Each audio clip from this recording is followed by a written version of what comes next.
आज हमारे घर में देवी आई है। देव ऋषि नारद पहुंचे हैं तो हेमांचल ने कहा है कि देव ऋषि नारद आज आप बड़े अच्छे समय पर आए हो। क्यों? क्योंकि आज हमारे घर में एक कन्या का जन्म हुआ है। हो सके तो मेरी बेटी के दिन दशा देख लीजिए। देव ऋषि नारद ने अपनी पत्रिका को खोला।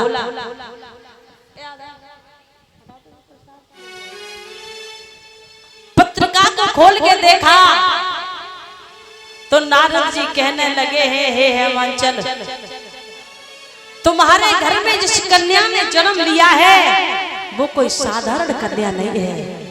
अरे वो तो देवी है, देवी।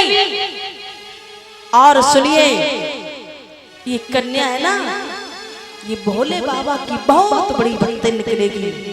अंत में इसका विवाह भी भोले बाबा के साथ में हो जाएगा। भोले गोविंद भगवान की। इतना कह करके देव ऋषि नारद चले जाते हैं। हेमांचल बड़े प्रसन्न हुए। धीमे धीमे समय व्यतीत हुआ।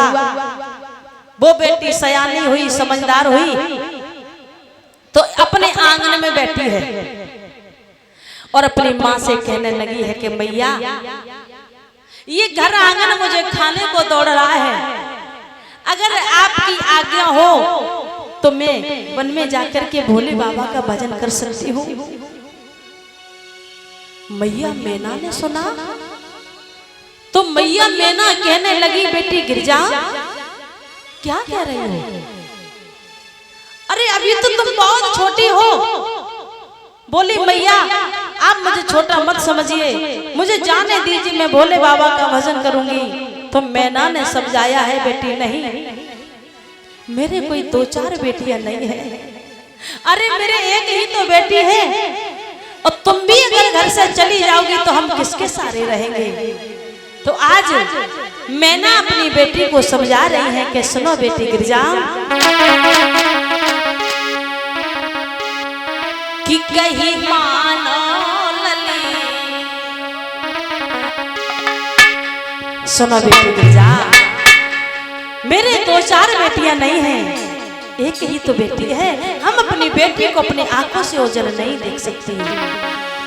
कि कहीं मानो लली मत जइयो बनी, कहीं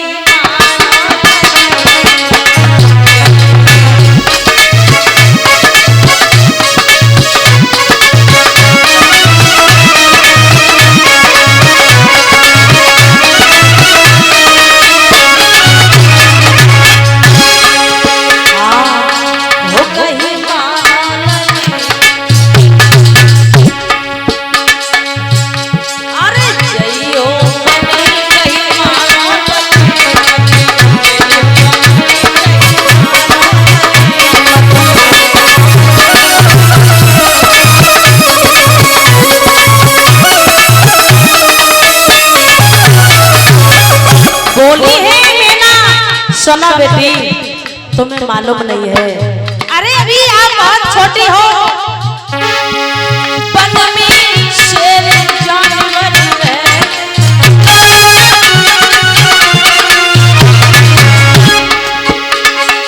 वन में शेर जानवर है।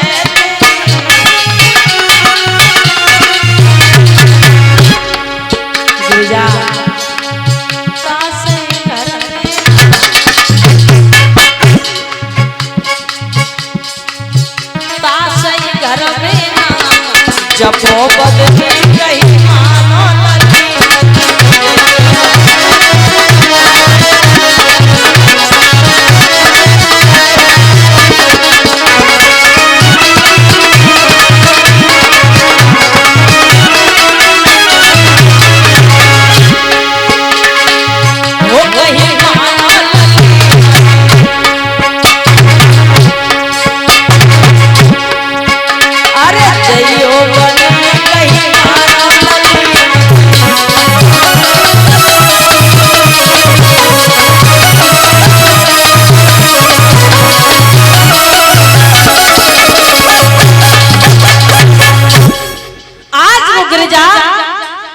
कर जाती हैं। मैया मैना ने समझाया है कि बेटी गिरजा मान जाओ, अगर तुम्हें भोले बाबा का भजन ही करना है तो आप भजन तो घर पे भी कर सकती हो, आंगन में बैठ के करिए, हम आपको घर से बाहर नहीं जाने देंगे।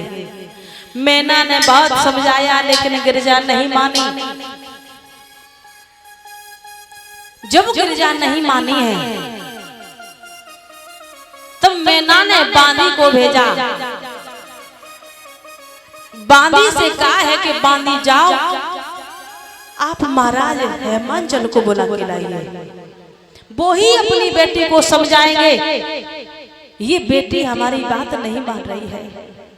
तो आज वो बांदी महाराज हेमांचल को बुलाने के लिए जाती है, पहुंच जाती है। महाराज हेमांचल से बोली है कि महाराज आपको महारानी जी बुला रही हैं, आप इसी समय मेरे साथ चलिए। आज वो हेमांचल बांदी के साथ आए हैं, मैना के पास पहुंचे हैं। कहा है मैना, क्या बात है? आज वो मैना हेमांचल से कहती हैं कि महाराज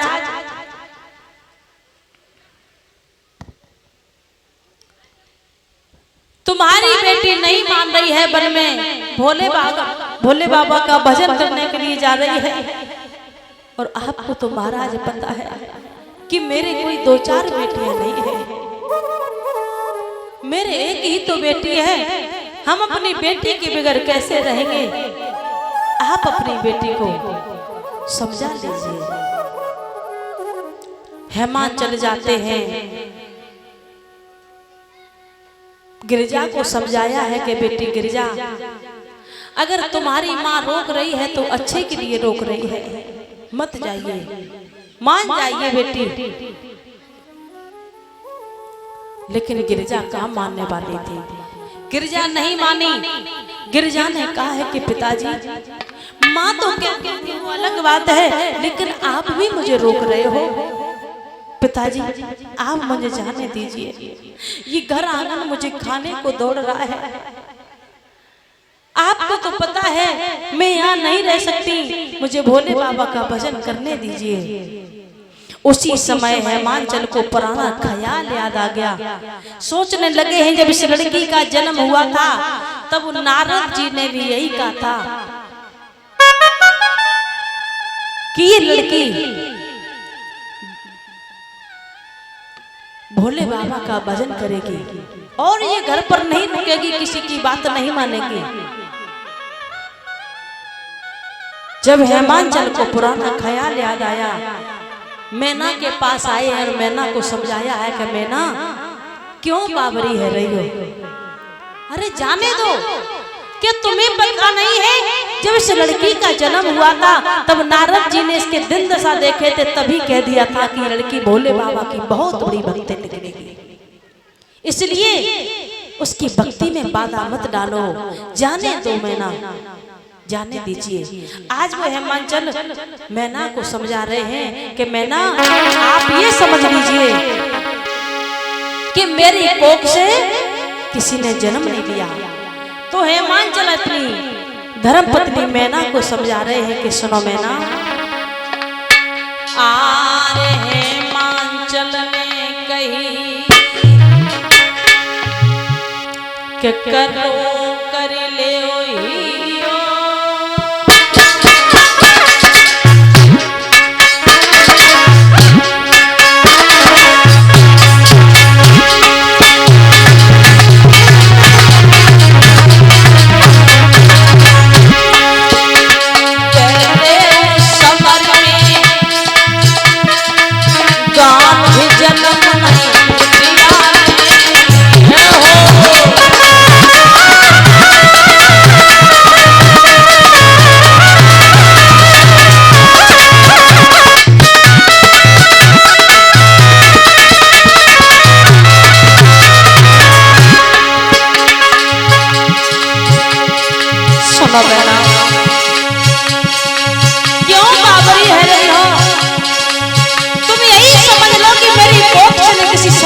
जन्म नहीं लिया, जाने दीजिए।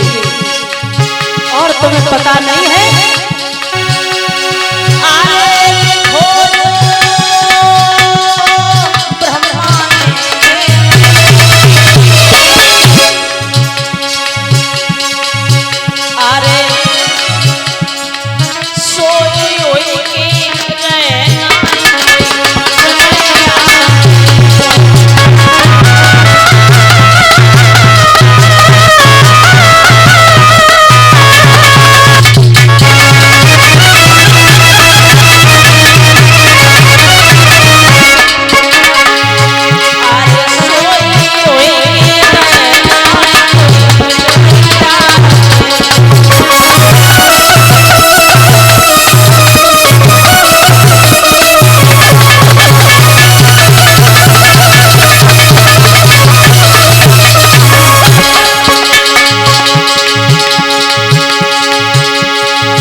गिरिजा माता पिता का आशीर्वाद लेकर के चली जाती है।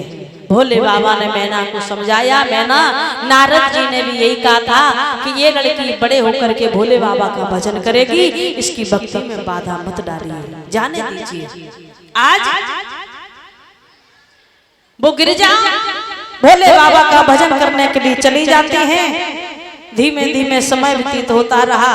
भोले बाबा की भक्ति में लीन हैं, भोले बाबा का भजन कर रहे हैं, तो सप्त ऋषि वहां से गुजरते हैं।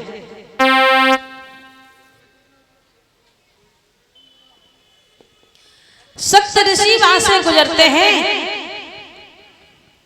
सप्त ऋषियों ने कहा है कि चलो गिरिजा की परीक्षा ले ली जाए कि ये भोले बाबा की कितनी बड़ी भक्तिन है।